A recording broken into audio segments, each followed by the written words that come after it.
தினமொரு வசனம்.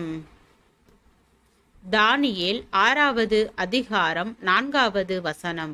அப்பொழுது பிரதானிகளும் தேசாதிபதிகளும் ராஜ்யத்தின் விசாரிப்பிலே தானியேலை குற்றப்படுத்தும்படி முகாந்திரம் தேடினார்கள். ஆனாலும் ஒரு முகாந்திரத்தையும் குற்றத்தையும் கண்டுபிடிக்க அவர்களால் கூடாதிருந்தது.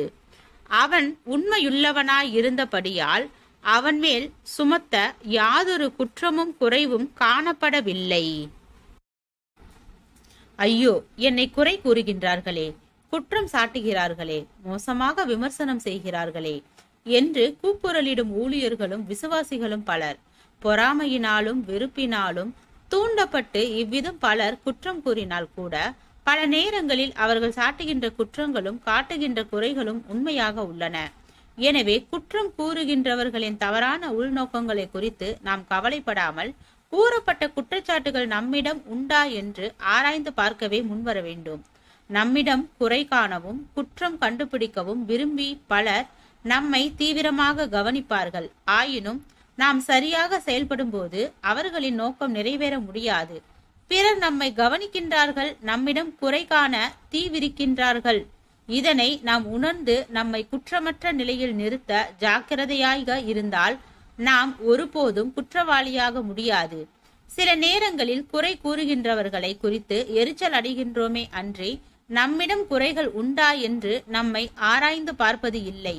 குறை கூற இயலாத அளவிற்கு நம்மை சரி செய்ய விரும்புவதில்லை. இது சரியல்ல. அவர்கள் நமக்கு எதிரானவர்களாக இருக்கலாம், அவர்கள் பொறாமை கொண்டவர்களாக இருக்கலாம். எனவே அவர்கள் கூறுவதெல்லாம் பொய் என எண்ணிவிட முடியாது. அவர்கள் கூறுவதிலும் உண்மை இருக்க முடியும்.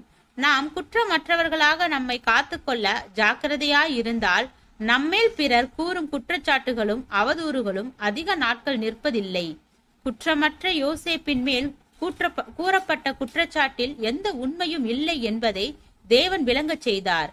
இயேசுவை எப்போதுமே ஒரு கூட்டம் மனிதர்கள் பின்தொடர்ந்து குறை குற்றம் காண கவனமாய் இருந்தார்கள்.